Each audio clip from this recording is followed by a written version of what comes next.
Bonjour à tous et bienvenue pour un nouveau tuto d'Université RH. Aujourd'hui, j'ai envie de vous parler d'OBS, OBS Studio.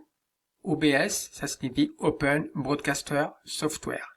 Avec OBS, vous allez pouvoir créer ce qu'on appelle donc des captures d'écran vidéo et faire pourquoi pas donc du streaming. D'accord? On voit qu'OBS Studio, qui est donc qui remplace Open Broadcaster Software, abrégé OBS, est un logiciel libre et open source de capture d'écran et de streaming à la fois pour Microsoft, Windows, Mac et aussi Linux. Donc avec ce logiciel-là, vous pouvez aussi bien faire des captures d'écran vidéo.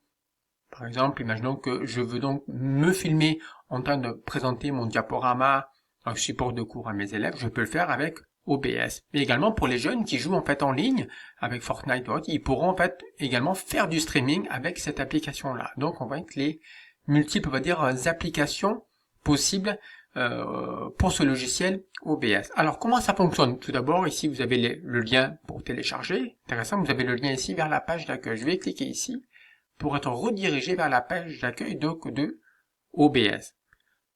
Vous avez donc l'onglet téléchargement, sinon vous avez ici en page d'accueil directement en fait les dernières versions pour Windows, Mac ou Linux. On voit qu'on est sous Windows avec la version 26.1.1.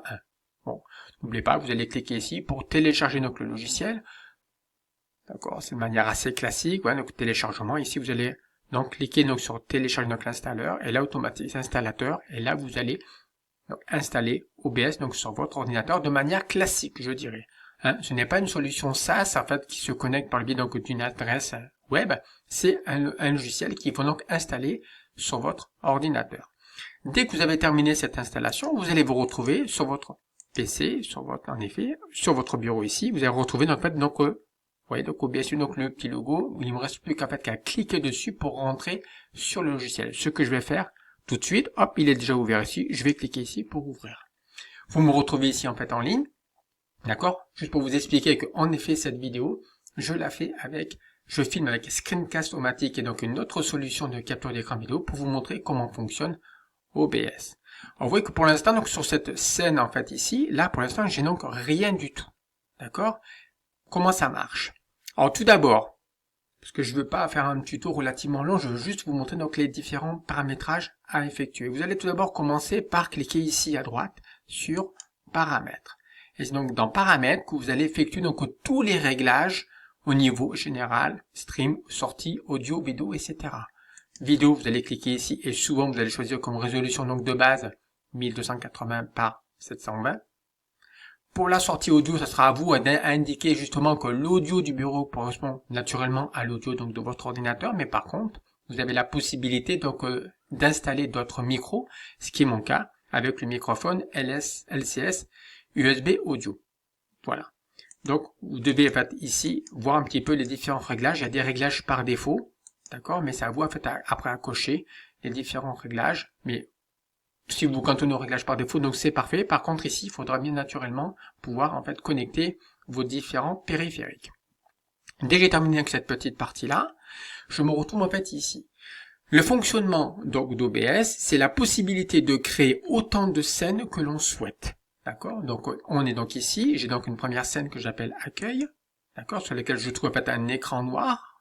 Et j'ai partagé donc deux éléments, à la fois un périphérique de capture vidéo et donc une image. D'accord? Et puis après, j'ai une deuxième scène qui s'appelle Université RH, sur laquelle j'ai à la fois une image, que je vais donc en fait retrouver ici, à la fois un audio du bureau, c'est l'audio donc du bureau qui fonctionne. Ici, le périphérique de capture vidéo que nous retrouvons, naturellement, qui correspond en fait à la webcam qui est installée, qui s'appelle Papalook. Et là, le micro auxiliaire qui correspond avec ce micro ici. D'accord?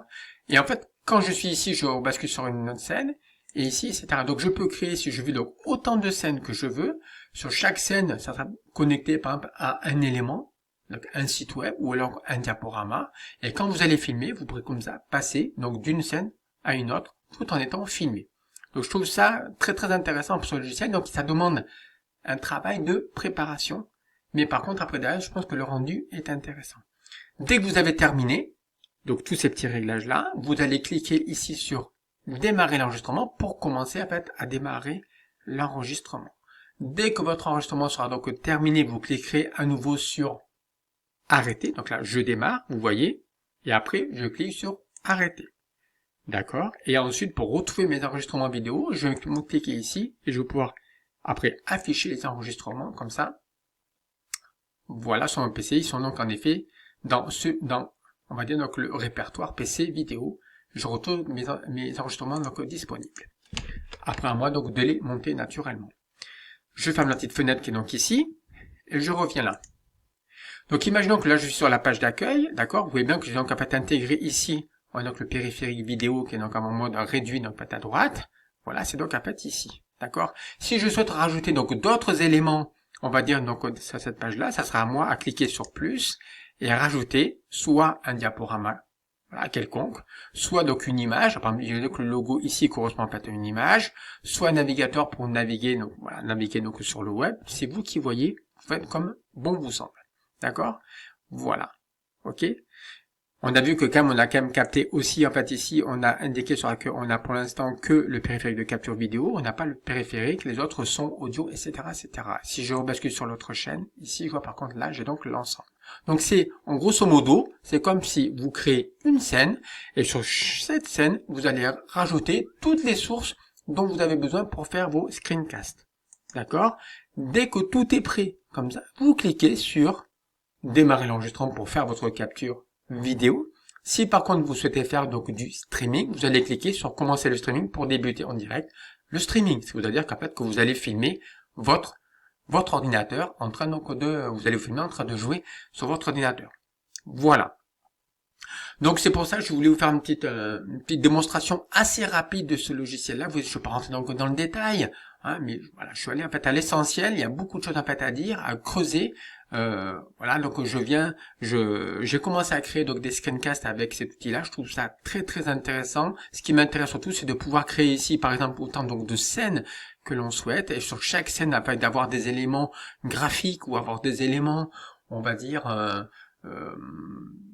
Par exemple, on va dire, je sais pas moi, par exemple donc un diaporama, donc une présentation PowerPoint que vous souhaitez partager, commenter en direct.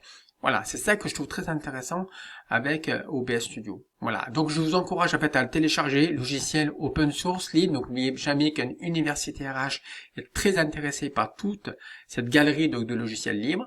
Voilà, donc faites-moi un petit retour donc de ça. N'hésitez pas à mettre des petits commentaires dans la description donc en fait ci-dessous. N'oubliez pas naturellement donc de mettre un petit like sur cette vidéo, de vous abonner à la chaîne Université RH. Voilà, et je vous dis donc à très bientôt pour un nouveau tuto d'Université RH sur voilà un logiciel OBS ou autre à voir. Je vous dis à très bientôt. Merci, au revoir.